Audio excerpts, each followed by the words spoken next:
வணக்கம் நண்பர்களே, உங்கள் அனைவரையும் அன்புடன் வரவேற்கிறோம். இங்கே ஒரு சுவாரஸ்யமான கேள்வி. ஒரு மனிதனின் புகழ் எத்தனை காலம் நிற்கும்? 100 வருஷமா? இல்லைனா வெறும் 2 தலைமுறையா? ஆனா 1000 ஆண்டுகளுக்கு பிறகும் அவர் பெயர் இன்னமும் ஒலிக்கணும்.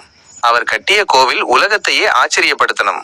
அவருடைய ஆட்சி வரலாற்று பாட புத்தகத்தில் ஒரு பொற்காலம்னு கற்பிக்கப்படணும் அப்படின்னு நிரூபிச்ச ஒரு சக்கரவர்த்தி யார்? வேற யாருமில்லை, சோழர்களின் சக்கரவர்த்தி மாமன்னன் ராஜராஜ சோழன். சக்கரவர்த்தி என்ற வார்த்தைக்கு அர்த்தம் என்ன? வெறுமனே பெரிய படையை வச்சிருக்கிறது மட்டும் இல்ல. 1000 ஆண்டுகளுக்கு பிறகும் ஒரு சாம்ராஜ்யம் எப்படி நம் கற்பனையில் நிலைத்திருக்கிறது? இது வெறும் வரலாறு இல்லை நண்பர்களே, இது மனித மனதின் சாத்தியக்கூறுகள் மற்றும் ஒரு தலைவரின் தத்துவத்தின் வலிமை. ராஜராஜன் அறிமுகம். அவர் வெறும் மன்னன் அல்ல, அவர் ஒரு நிர்வாக சீர்திருத்தவாதி, ஒரு மாபெரும் கடற்படை தலைவர், ஒரு கலைகளின் காதலன், எல்லாவற்றுக்கும் மேலாக ஒரு ஆழமான தத்துவத்தை நடைமுறைப்படுத்திய தலைவர். அவர் தலைமையேற்ற போது இருந்த சோழ தேசத்திற்கும் அவர் விடைபெற்ற போது இருந்த சோழ சாம்ராஜ்யத்திற்கும் இடையில் உள்ள வேறுபாடுதான் அவர் வகுத்த தலைமை தத்துவங்கள். நோக்க விளக்கம், எக்ஸ்பெக்டேஷன் செட்டிங். இன்று நாம் வெறும் வரலாற்று தகவல்களை பேசப்போவதில்லை. மாமன்னனின் 4 தலைமை தத்துவங்களை பற்றி இன்றைய கார்ப்பரேட் உலகம், நிர்வாக தத்துவம், மேனேஜ்மெண்ட் பிலாசபி மற்றும் தனிப்பட்ட வாழ்க்கையில் எப்படி பயன்படுத்தலாம் என்று ஆழமாக விவாதிக்கப் போகிறோம். இது வரலாற்று பாடம் அல்ல, இது வாழ்க்கை பாடம். 1.2 ராஜராஜ சோழனின் ஆளுமை. The man behind the title. தத்துவம் 0. அடித்தளம், தன்னை கண்டறிதல். ராஜராஜ சோழன் அரியணை ஏறிய கதைக்குள்ளேயே ஒரு பெரிய தலைமை பாடம் இருக்கு. அவர் எப்படி அரியணை ஏறினார்? அவர் ஆளுமைக்கு வந்த பின்புதான் அவர் ராஜராஜனானார். அதுவரை அவர் அருண்மொழிவர்மன். அவருடைய ஆளுமைக்கு பின்னால் அண்ணன் ஆதித்த கரிகாலனின் சோகம், தமக்கை குந்தவையின் அர்ப்பணிப்பு, தியாக மனப்பான்மைன்னு நிறைய விஷயங்கள் இருக்கு. ஒரு மன்னன் ஆவதற்கு முன் ஒரு மனிதனாக அவர் சந்தித்த சவால்கள் ஏராளம். அவர் நேரடியாக அரியணை ஏறவில்லை. 2ஆம் பராந்தக சோழனின் மறைவுக்கு பிறகு அவர் பெரிய சிக்கல்களை கடந்து வந்தார். இந்த சோகங்களும் சவால்களும் தான் அவருக்கு மக்களை பற்றிய ஆழமான புரிதலை கொடுத்தன. பதவிகள் தாமாக வருவதில்லை, அதை நாம் நமது தகுதியால், நமது அர்ப்பணிப்பால், நமது மன வலிமையால் உருவாக்க வேண்டும். ஒரு தலைவன் உருவாவது அதிகாரத்தில் இல்லை, அரியணைக்கு வெளியே அவன் கடந்து வந்த அனுபவத்தில்தான். பகுதி 2. தத்துவம் 1. மக்கள் முதல் தலைமை. The philosophy of equitable governance. 2.1 நீதிக்கு அடித்தளம் அமைத்தல். நில அளவை எனும் நிர்வாக புரட்சி. ராஜராஜ சோழன் அரியணை ஏறும்போது சாம்ராஜ்யம் கொஞ்சம் கலவரத்தில் இருந்துச்சு. நில ஆக்கிரமிப்புகள், தவறான வரி வசூல்னு மக்கள் ரொம்பவே பாதிக்கப்பட்டிருந்தாங்க. அவர் கையில் எடுத்த முதல் ஆயுதம் என்ன தெரியுமா? நிலத்தை அளப்பது. வெறுமனே ஒரு நிலத்தை அளப்பது என்பது ஒரு சாதாரண செயல் அல்ல. அது அரசன் குடிமகன் உறவின் அடித்தளத்தை வரையறுக்கும் செயல். உள்நோக்கம். ராஜராஜன் எதற்காக நிலங்களை அளந்தார்? வரி ஏய்ப்பு செய்பவர்களை ஒழிக்க, அதிகாரத்தை தவறாக பயன்படுத்திய நில ஆக்கிரமிப்பாளர்களை நீக்க, விவசாயிகளுக்கு சரியான வருமானம் உறுதி செய்ய. தத்துவார்த்த விளக்கம். இதைத்தான் இன்றைக்கு டேட்டா ட்ரிவன் டிசிஷன் மேக்கிங் என்று அழைக்கிறோம். 1000 ஆண்டுகளுக்கு முன்பே ஒரு அரசர் எந்தவிதமான ஊகங்களுக்கும் இடமளிக்காமல் தரவுகளின் அடிப்படையில் தனது பொருளாதார கொள்கையை வகுத்தது எப்படி? அவர் உணர்ந்தார், நிர்வாகம் உணர்ச்சிகளின் அடிப்படையில் இருக்கக்கூடாது, உண்மைகளின் அடிப்படையில் இருக்க வேண்டும். இந்த தத்துவம்தான் மக்களை அவர் பக்கம் இறுக்கி கட்டியது. 2.2 அதிகாரம் பகிர்ந்தளித்தல். குடவோலை முறை மற்றும் உள்ளூர் நிர்வாகம். அதிகார பரவலாக்கம், டீசென்ட்ரலைசேஷன். ஒரு தலைவர் எல்லா முடிவுகளையும் தானே எடுக்க நினைத்தால் சாம்ராஜ்யம் சோம்பேறித்தனமடையும். ராஜராஜன் இந்த உண்மையை உணர்ந்திருந்தார். குடவோலை முறை என்பது ஒரு தேர்தல் முறை மட்டுமல்ல, அது மன்னரின் அதிகாரம் தலைநகரில் மட்டுமே குவிந்திருக்க கூடாது, கிராம அளவில் நிர்வாகம் செம்மையாக நடக்க வேண்டும் என்ற ஜனநாயக தத்துவத்தின் விதை. ஒப்பீடு, மாடர்ன் அனாலஜி. இன்றைய நிறுவனங்களில் குறுக்கு நிர்வாகம், மைக்ரோ மேனேஜ்மெண்ட் தோல்வியடைய என்ன காரணம்? பணியாளர்கள் மீது நம்பிக்கை வைத்து அதிகாரத்தை பகிர்ந்தளிக்கும் எம்பவர்மெண்ட் எனும் தத்துவம். மக்கள் தங்கள் முடிவுகளை தாங்களே எடுக்கும்போது அதற்கு பொறுப்பேற்று சிறப்பாக செயல்படுவார்கள். முக்கிய பாடம். ஒரு தலைவன் எல்லாவற்றையும் தன் கட்டுக்குள் வைத்திருக்க விரும்பினால் சாம்ராஜ்யம் வளராது. தன் நம்பிக்கைக்குரியோரிடம் பொறுப்பை கொடுத்து அவர்களை சிறந்த முறையில் வழிநடத்துபவனே மாமன்னன். 2.3 நியாய வரிமுறை மனசாட்சியின் பொருளாதாரம். வரி என்பது தண்டனை அல்ல, அது அரசின் பாதுகாப்பு மற்றும் சேவைகளுக்கான பங்களிப்பு. ராஜராஜன் நிலத்தோட உற்பத்திக்கு ஏற்ப, அதாவது நியாயத்தின் அடிப்படையில் மட்டுமே வரி விதிச்சு ஒரு நியாய வரி முறையை உருவாக்கினார். இதனால் வரி சுமையால் பாதிக்கப்பட்ட ஏழை மக்கள் பெருமூச்சு விட்டாங்க. இது என்ன சொல்லுது? உழைப்புக்கு ஏற்ற ஊதியம், வரி எனும் பொருளாதார தத்துவம். தலைமை என்பது சுரண்டுவது அல்ல, உழைப்பை பாராட்டி அதற்கு உரிய நியாயத்தை கொடுப்பது. முடிவுரை: இந்த முதல் தத்துவம் ராஜராஜ சோழனை வெறும் வெற்றியாளராக காட்டவில்லை, மாறாக அவர் ஒரு தொலைநோக்கு சிந்தனையுள்ள, மக்களை நேசிக்கும் நிர்வாகி என்பதை காட்டுகிறது. இதைத்தான் நாம் மக்கள் முதல் தலைமை, பீப்பிள் ஃபர்ஸ்ட் லீடர்ஷிப் என்கிறோம். பகுதி 3. தத்துவம் 2. உலகளாவிய சிந்தனை. The philosophy of global vision. 3.1. கடல் என்பது கோடு அல்ல, அது பாலம். சோழர்களை உலக நாடுகள் எல்லாமே ஏன் திரும்பி பார்த்ததுன்னு தெரியுமா? வெறுமனே ஒரு தரைப்படை மட்டும் வச்சு இல்ல. அதுதான் ஆசியாவின் மிகப்பெரிய கடற்படை.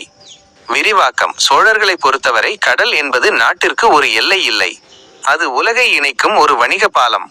கடற்படையின் நோக்கம் சண்டையிடுவது மட்டுமன்று. இலங்கை, மாலத்தீவை தன் வசப்படுத்துதல் மைனஸ் இவற்றின் ஆழமான நோக்கம் என்ன? வணிக பாதைகளை பாதுகாத்து இலாபத்தை அள்ளி வருவது. பட்டு பாதையின் சில்க் ரூட் பாதுகாப்பை உறுதி செய்தல். தத்துவம்: ஒரு தேசத்தின் பாதுகாப்பும் வணிக செழிப்பும் ஒன்றுக்கொன்று பக்கபலமானது. பாதுகாப்பு என்பது அச்சுறுத்தல்களை தடுப்பது அல்ல, அது வணிகம் செழிக்க ஒரு பாதுகாப்பான சூழலை உருவாக்குவது. இன்றைக்கு உலக பொருளாதாரம் எப்படி இயங்குகிறதோ அதை அன்றைக்கே செயல்படுத்தி காட்டியவர் ராஜராஜன். 3.2. சர்வதேச உறவுகளின் ஆழம். சமூக அரசியல் விவாதம். ராஜராஜன் வெறும் படையை மட்டும் அனுப்பவில்லை, அவர் சீனாவுடனும் தென்கிழக்கு ஆசிய நாடுகளுடனும் கொண்டிருந்த உறவுகள் மிக முக்கியமானது. அவர் மென் சக்தி, சாஃப்ட் பவர் மூலம் தன்னை எப்படி நிலைநிறுத்தினார்? அவர் வணிக தூதர்களை அனுப்பினார், கலாச்சார தொடர்புகளை மேம்படுத்தினார். போரை விட வணிகம்தான் நிரந்தர செழிப்பை தரும் என்பதை உணர்ந்திருந்தார். இன்றைய பாடம் திங்க் குளோபல். இன்று நாம் ஒரு சிறிய கிராமத்தில் ஒரு தொழில் தொடங்கினாலும் அதன் வாடிக்கையாளர்கள் உலகம் முழுக்க இருக்கலாம். இந்த டிஜிட்டல் வேர்ல்டில் நம் சிந்தனை எப்படி ராஜராஜனை போல உலகளாவியதாக குளோபல் இருக்க வேண்டும்?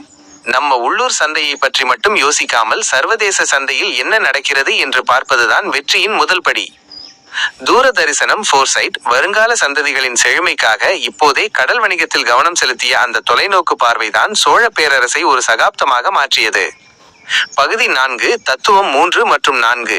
பெருமைமிகு அடையாளம் மற்றும் அர்ப்பணிப்பு. லெகசி மற்றும் பர்பஸ். 4.1. தத்துவம் 3. காலத்தை கடக்கும் கலை. தஞ்சை பெருவுடையார் கோவில். இப்ப நம்ம தலைப்பே பேசும் இடம் தஞ்சை பெரிய கோவில். அது வெறுமனே கல் அல்ல, அது தமிழரின் ஆற்றலையும் அறிவையும் செதுக்கிய வரலாறு. விரிவாக்கம்: ஒரு கட்டிடம் அல்ல, அது ஒரு கையெழுத்து. இதுதான் கிரியேட் லெகசி தத்துவம். கலை மற்றும் பொறியியல். 80 டன் எடை கொண்ட சிகரத்தை கிரேன் இல்லாத அந்த காலத்துல வெறும் 6 வருடத்துல எப்படி கட்டி முடிச்சாங்கன்னு இன்னைக்கும் ஆராய்ச்சியாளர்கள் யோசிக்கிறாங்க. இதுக்கு காரணம் வெறுமனே பக்தி இல்லை, அது ஒரு இராணுவ தளபதி ஒரு சிறந்த பொறியியல் மேலாளராக மாறிய தருணம். கட்டிடக்கலையின் நிர்வாகம். 80 டன் சிகரத்தை ஏற்ற வெறும் 6 ஆண்டுகள். இதற்கு தேவைப்பட்ட ஒருங்கிணைப்பு, திட்டமிடல் மற்றும் மனிதவள மேலாண்மை, HR மேனேஜ்மெண்ட் எவ்வளவு பெரியது? அவர் கட்டிய கட்டிடம் அவருடைய தலைமை பண்பை விளக்குது. கோயில் ஒரு ஆவண புத்தகம். கோயில் சுவர்களில் வரலாறு, நிர்வாக விவரங்கள், அதிகாரிகள் பெயர்கள் செதுக்கப்படுவது ஏன்? தன்னை நிரந்தரமா நிலைநிறுத்த மட்டுமல்ல, தன் மக்களுக்கு வெளிப்படையாக இருப்பதற்காக. தத்துவம் கிரியேட் லெகசி என்றால் என்ன? நாம் இல்லாத பிறகும் நம் செயல் பேச வேண்டும். ஒரு மனிதனின் மிக உயர்ந்த தத்துவம் என்ன? மரணமில்லாத தன்மையை அடைவதுதான். அது ஒரு தலைவனுக்கு அவன் செய்த பெரும் பணியால் மட்டுமே சாத்தியம். 4.2. தத்துவம் 4. முழுநிலை அர்ப்பணிப்பு. தன்னலமற்ற சேவை. ராஜராஜ சோழன் தன்னுடைய ஆட்சி முடிவுகள் எல்லாவற்றையும் தன் விருப்பத்துக்காக இல்ல, தன்னுடைய பேரரசின் எதிர்காலத்துக்காகவே எடுத்தார். தலைமை பண்பின் உச்சம். அவர் எடுத்த ஒவ்வொரு முடிவிலும் ஒரு நிதானம், ஒரு அனல், ஒரு முழுமையான அர்ப்பணிப்பு தெரிஞ்சது. ராஜராஜன் தன் சொந்த பசியை தாண்டி மக்கள் பசியை முன்னிறுத்திய தருணங்கள் தான் அவரை மாமன்னன் ஆக்கியது. நிதானம் மற்றும் அனல். அவரது முடிவுகளில் இருந்த நிதானம் மற்றும் இலக்கை நோக்கிய அனல் எப்படி வந்தது? அது முழுமையான அர்ப்பணிப்பால் வந்தது. தலைமை என்பது 24 மணி நேர அர்ப்பணிப்பு. முடிவுரை: அவர் நமக்கு கற்றுத்தந்தது என்ன? தலைமை என்பது ஒரு கிரீடம் அல்ல, ரெஸ்பான்சிபிலிட்டி. அது ஒரு தியாகம், சாக்ரிஃபைஸ். அது முழுவதுமா மக்களுக்கான சேவை. இந்த அர்ப்பணிப்பு தான் ராஜராஜ சோழன் என்ற சகாப்தத்தை உருவாக்கி. நான் 2 விஷயத்தை கடவுளா மதிக்கிறேன்.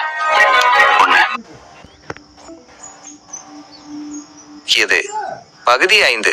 நிறைவுரை மற்றும் அழைப்பு. கன்க்ளூஷன் மற்றும் கால் டு ஆக்ஷன். 5.1. முழு தொகுப்பு. த 4 பில்லர்ஸ்.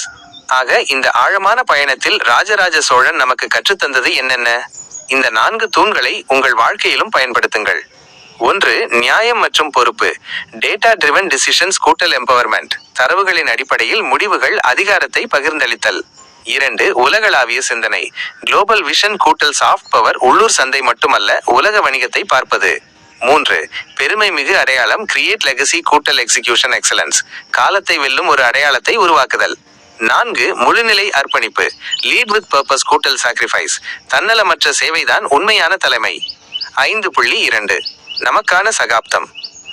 ராஜராஜ சோழன் ஒரு சகாப்தத்தை உருவாக்கினார்.